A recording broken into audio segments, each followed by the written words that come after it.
तो माई बहन के दिला गारी, तो माई बहन के दिला गारी, भाई भाई कह के पोल्हारेला।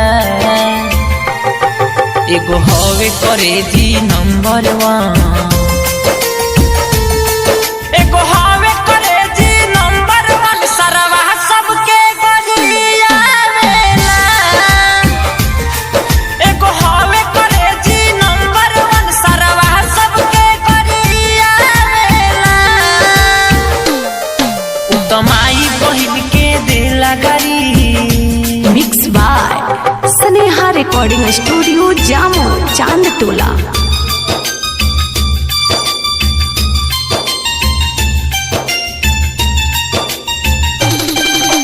डीजे मनीष रक्सौल।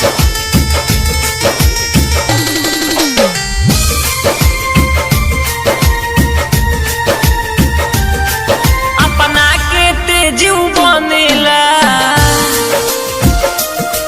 कहला पर कुछ तनेला। कितना तारीफ करियो कर सबके नंबर से गनेला। केहू के नहीं छोड़ताऊ, केहू के नहीं छोड़ताऊ, नहीं रहन वो कर भावेला। एगो हवे करे जी number 1,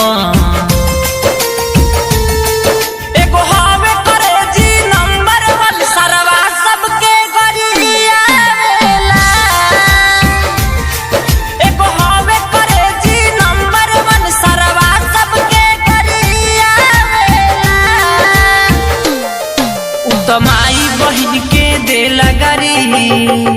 mix by Sneha recording studio Jamo Chand टोला।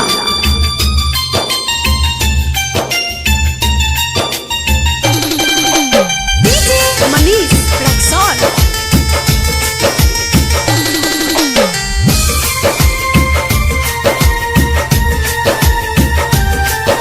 तो बोलेला बेपर्दा हो, इज्जत के उड़ावे गर्दा हो। अब छोड़े बना हम ओकरा के, ओकर पूरा क देब श्रद्धा हो। कहे गोलू सुजीत सुदर्शन, रितेश बलम कहेला, सब मिलजुल के समझावेला। एगो हवे करे जी नंबर 1,